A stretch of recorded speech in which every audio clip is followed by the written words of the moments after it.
Welcome, dear aspirants. Today, we are going to solve another more series of questions from paper number 2. And this is going to be the final set of questions from this particular paper. And let's delve in the world of questions without any further delay. First question of today is choose correct answers regarding the fine for different types of violations as per the Yajnavalkya Smriti. यज्ञवल स्मृति के according हमें बताना है कि कौन से type of violation का fine सही बताया गया है अमंग द ऑप्शंस। ये क्वेश्चन आपका यज्ञवल स्मृति से पूछा गया है और ऑप्शंस है आपके पास 50 पानास for cutting the stem of the tree, 20 panas for cutting branches of the tree, 60 panas for cutting branches of the tree, 40 for cutting the stem of the tree या 80 for cutting the tree. And the correct answer is 20 panas for cutting branches of the tree, 50 for cutting the tree and 80 for cutting the tree. So ये तीनों options आपके सही हैं यज्ञवल स्मृति के according. Next question. Which of the following are Audav Audurag in Carnatic music? ये again आपका एक Carnatic music थोड़ा छंद सा क्वेश्चन है. अभेरी, मोहानम, कारावनी, हिंदोलम या हमसाध्वनि. And the correct answer is Mohanam, Hindolam and Hamsadhvani. In Carnatic music, an Audav rag has 5 notes in both ascending and descending scales. Ascending को कहते हैं आरोहण और descending को कहते हैं अवरोहण. तो ascending और descending दोनों नोट स्केल्स में 5-5 नोट्स होंगे. अब अगर हम एग्जामिन करें तो अभेरी में क्या है, मोर देन 5 नोट्स हैं. मोहानम में 5 हैं, केरावरी में 7 नोट्स हैं which is more than 5, but बाकी हिंदुलम और हमसाध्वनि में 5 नोट्स हैं. The fire god Agni in the Veda is connected to which of the following Indo European deities. देखिए अगेन वो सेम टाइप का क्वेश्चन आ रहा है कि इंडियन यूरोपियन डीटीज और इंडियन डीटीज में कनेक्शन बताना है. अग्नि को क्या कहा गया है in Indo European deities. And the correct option is Ogon and Hephaestus. Ogon क्या है, associated है with fire और इंडो यूरोपियन स्टडीज में इसे ऑफनली अग्नि ही कहा गया है. Hephaestus is the Greek god of fire, forge and metallurgy. ये डायरेक्ट नहीं है इनका कोई लिंग्विस्टिक कॉग्नेट ऑफ अग्नि. ये थोड़ा सा अगर हम पढ़ेंगे ना लिंग्विस्टिक के बारे में तब हमें समझ आएगा कि कई गॉड्स के नाम ना सिमिलरली रखे जाते थे, चाहे वो इंडिया हो या यूरोपियन बेल्ट हो.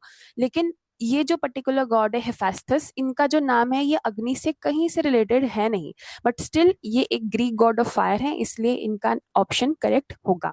बाकी परक्यूनस और Danu is mother goddess associated with river, fertility and ancestry but not fire. And Perkunas is thunder and lightning के god and is comparable to Indra but not Agni. अब आपके लिए एक इंपॉर्टेंट चीज ये है कि परक्यूनस का नाम हमेशा थंडर और लाइटनिंग गॉड है यानी इंद्र. इसी क्वेश्चन को अगर चेंज कर दिया जाए कि विच of the following God is associated with Indra in the Indo European deities, तब आप क्या कहेंगे, परक्यूनस इज कंपेरेबल टू इंद्र. तो देखिए एक ही आंसर के एक्सप्लेनेशन में आपको एक और क्वेश्चन मिल गया, बट यस हमें ये चीज ध्यान रखनी है. Next question. Which of the following deities are considered as the savior of mariners and travelers in Indian Ocean?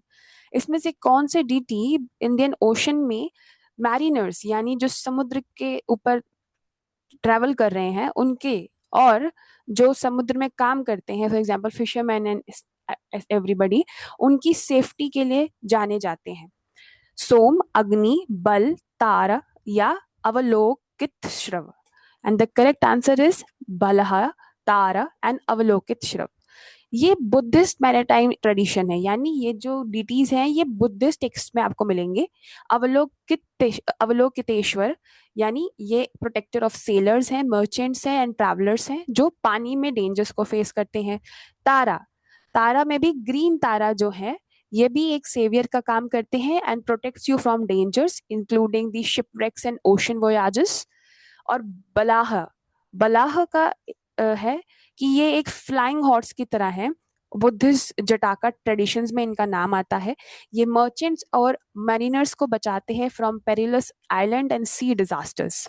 ये बुद्धिस्ट टेक्स्ट का है। अगर आप ऑब्जर्व कर रहे हो ना, तो बुद्धिस्ट ट्रेडिशंस का भी बहुत ज्यादा क्वेश्चन मैंने देख लिया इसी पेपर में। आई थिंक 2 से 3 क्वेश्चन इसमें आ चुके हैं।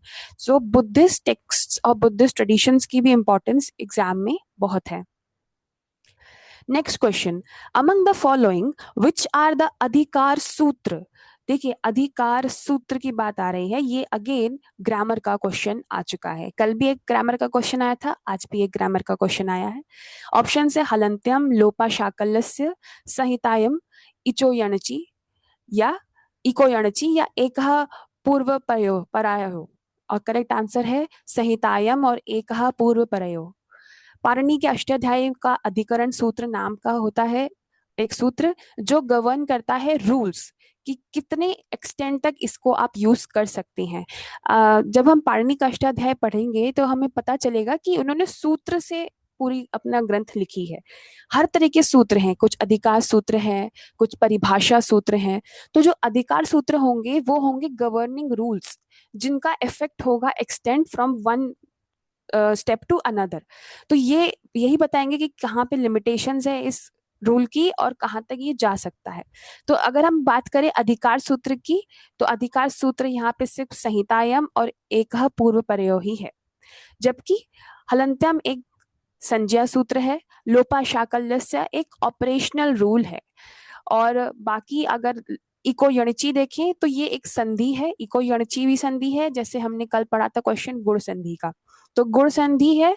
अब गुण संधि में कौन से सूत्र लगेंगे वो हम तब पढ़ेंगे जब हम क्लास में गुण संधि पढ़ेंगे।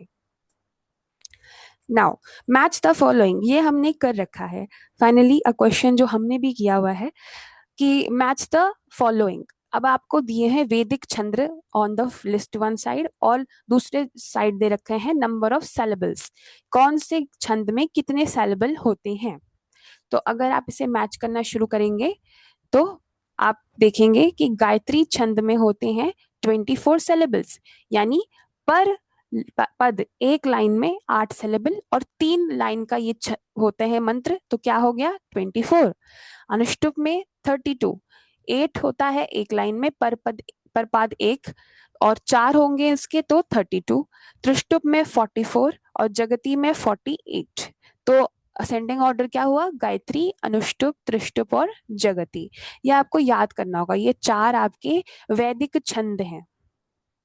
अच्छा, मेरा क्वेश्चन आपसे ये है कि अनुष्टुप छंद का कोई ग्रंथ बताइए। मैंने आपको एक ग्रंथ बताया हुआ है, अनुष्टुप छंद बहुत पॉपुलर ग्रंथ में यूज किया गया है। क्या आप मुझे बता सकते हैं कि अनुष्टुप छंद किस ग्रंथ को में यूज किया गया है। नेक्स्ट, ये भी match of the following question है। इसमें आपको एक साइड पे हमारे वेद दे रखे हैं और दूसरे साइड पे दे रखे हैं कि उन वेद के मंत्रों का जो अधिष्ठाता होते हैं उन्हें क्या कहा गया है, उद्गाता, होत्र, अध्वर्यु या ब्राह्मण। तो अगर आपको याद हो, हमने ये भी किया हुआ है कि ऋग का क्या होता है, होत्री, यजुर का क्या होता है, ध्वर्यु, साम का उद्गाता और अथर्ववेद का साम का उद्गाता और अथर्ववेद का ब्राह्मण। तो ये आपको याद होना चाहिए बिल्कुल कि होत्री, अध्वर्यु, उद्गाता और ब्राह्मण। कहीं कहीं होत्री भी होगा, कहीं कहीं होता भी लिखा होगा, ऐसे ही उद्गात्री या उद्गाता। तो ये इसमें आप कंफ्यूज मत होइएगा, ये वर्ड्स चेंज हो जाते हैं बट मतलब सेम है इन दोनों का। तो ये आपको याद होना चाहिए। अगर आपको शॉर्ट फॉर्म याद करनी है तो रीसा और हाबू करके याद कर लीजिए। रीसा फॉर ऋग, यजुर, साम, अथर्व और हाबू फॉर होता, अध्वर्यु और उद्गाता और फिर ब्राह्मण। इसको थोड़ा सा चेंज करना होगा, ये यहाँ पे गलती है। नेक्स्ट, अब एक साइड पे आपको ब्राह्मण दे रखे हैं और दूसरे साइड आपको उनके वेद दे रखे हैं। Now this is very interesting question. Aitareya ब्राह्मण किसका है, पंचविंश ब्राह्मण किसका है, शतपथ ब्राह्मण किसका है और गोपथ ब्राह्मण किसका है, ये आपको याद करना पड़ेगा। ऐतरेय ब्राह्मण ऋग्वेद, पंचाविंश ब्राह्मण जिसे तांडव ब्राह्मण भी कहते हैं वो है सामवेद का। शतपथ ब्राह्मण है यजुर्वेद, स्पेशली शुक्ल यजुर्वेद का। और गोपथ ब्राह्मण है अथर्ववेद का। ये अगेन वो याद करने वाली चीज है, ये समझा नहीं सकते, ये याद करना ही पड़ता है। नेक्स्ट, एक साइड आपको दे रखे हैं नंबर ऑफ थिंग्स और दूसरी साइड दे रखे हैं दैट थिंग्स, यानी कि दोष, धातु, काल और प्राण। कितने तरीके के दोष होते हैं, कितने तरीके धातु, कितने तरीके काल और कितने तरीके प्राण? तो आंसर होगा दोष होते हैं 3, वात पित्त और कफ। धातु होते हैं 7, रस रक्त मांस मेदा अष्टि माजा शुक्र। और काल होते हैं 7, काल कौन से? 5 मेजर वायु, 5 subsidiary vayu, the chief life principle in some classification. तो ये तो प्राण, सॉरी, काल क्या होते हैं? आयुर्वेद में 7 कालों की बात की गई है, मेम्ब्रेन और टिश्यू लेयर्स की। और प्राण होते हैं 11। ये मैं आपको समझाऊंगी अच्छे से, लेकिन अभी आपको ये याद करने होंगे कि दोष 3, धातु 7, काल 7 और प्राण 11। नेक्स्ट, एक तरफ आपको दे रखे हैं हमारे आ, ये देखिए, ये क्वेश्चन आपने नहीं किया होगा। ये क्वेश्चन बता रहा है कि मैच द फॉलोइंग: अश्व चिकित्सा, गजा आयुर्वेद, गवा आयुर्वेद और मृगा पक्षिस्त्र। ये आयुर्वेद का क्वेश्चन है। हमसादेव, सालिहोत्र, पालक या सहादेव, ये इनके ऑथर्स हैं। अब आप बताइए कि कौन से टेक्स्ट के ऑथर कौन है? तो अष्टवचित्र चिकित्सा के हैं सालिहोत्र, गजा आयुर्वेद के हैं पलाकपाय, गावा आयुर्वेद के हैं सहदेव और मृगापाक्ष शास्त्र के हैं हमसादेव, हम शादेव। तो ये जो है हंसादेव, वैसे वो हंसादेव। तो ये जो है ऑथर्स एंड देयर टेक्स्ट पे था। अब ये आ गया है मेटल्स, एक तरफ मेटल, एक तरफ मिक्स दे रखा है आपको। बेसिकली ये एलॉय और मेटलर्जी का क्वेश्चन है, और एक तरफ उसके नाम है। तो मरकट सत्व, ओरियोकालुकस सिल्वर, और दूसरी तरफ मेटल इजिप्ट सहाजम और alloy of copper and zinc. तो मेटलर्जी का क्वेश्चन है, रसायन शास्त्र का क्वेश्चन है, और इसका आंसर है मरकट का इजिप्ट, सत्व सत्व का मेटल, और कैल्कस का alloy of copper and zinc, and silver is sahajam. Uh, Olecalcum is historically identified as a copper zinc alloy. This is brass like metal.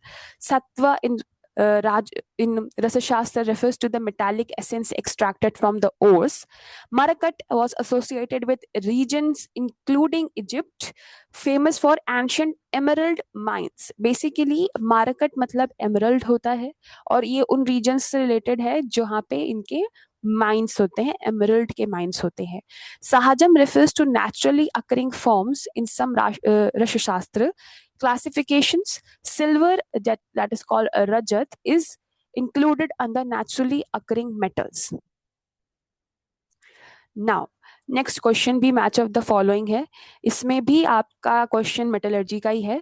कहा है मृच्छम, हृणालम, कुंठम और कुरुकम को रॉट आयरन, स्टील, कॉपर और लीड या लेड से आपको करना है मैच। तो आंसर होगा मृच्छान विथ कॉपर, हृणाल विथ लीड, और कुंठ विथ स्टील एंड कुरुक विथ रॉट आयरन।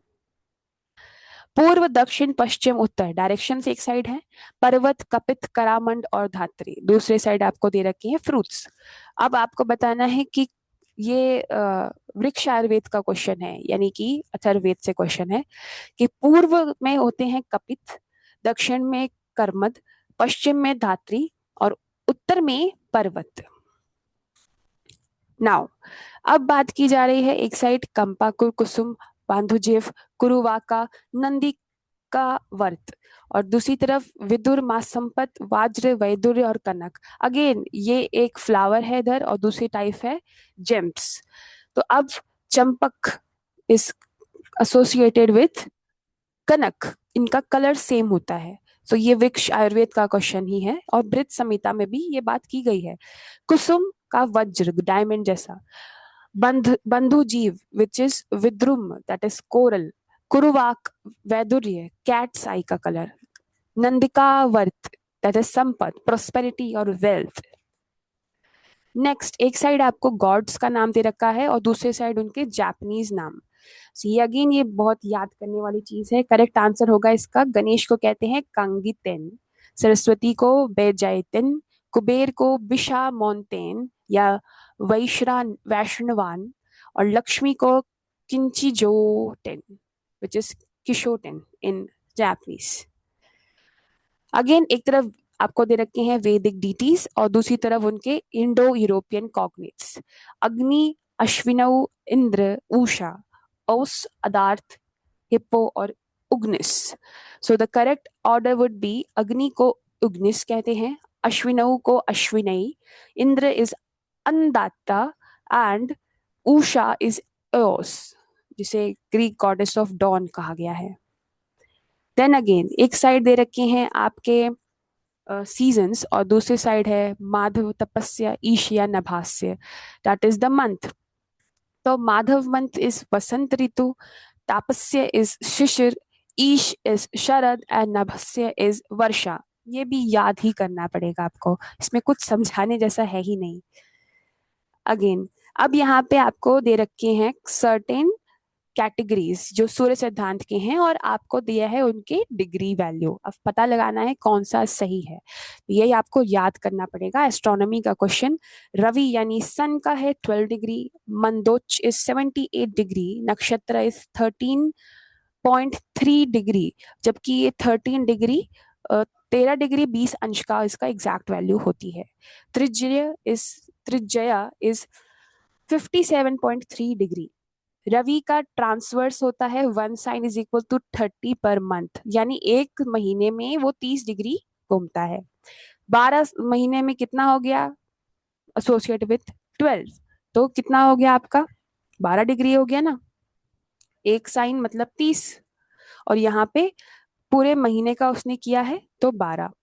नक्षत्र का कितना होता है 13 डिग्री 20 अंश, जिसको उन्होंने 13.3 डिग्री का किया है.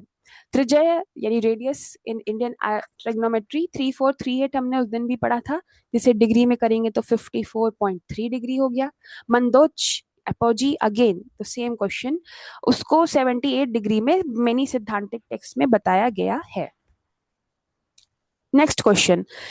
एक तरफ आपको शिल्प सूत्र के अलग अलग पार्ट्स दे रखे हैं और दूसरी साइड आपको दिए हैं उनके ऑथर, कि भाई शिल्प सूत्र के इस बुक के कौन ऑथर है. तो शुल्ब मीमांसा के हैं मधीधार, शुल्ब प्रदीपिका के गोपाल, शुल्ब भाष्य के कराविंदा वामिन और शुल्ब सूत्र विवरण के वेंकटेश्वर. ये अगेन याद करने वाली चीज हो गई. And last question for today.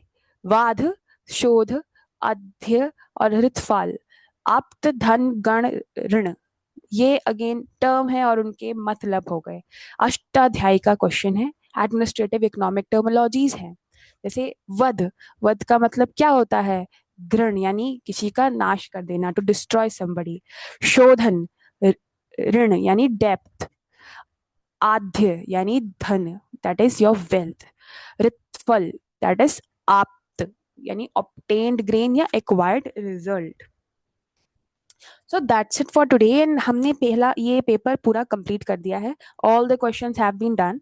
अब जो लास्ट के 10 क्वेश्चंस होते हैं वो होते हैं कॉम्प्रिहेंशन आपके, एंड आई होप वो आप कर सकते हैं. वो नॉर्मल हिंदी, नॉर्मल इंग्लिश होंगे, उसमें कुछ संस्कृत या आईके से रिलेटेड नहीं होगा.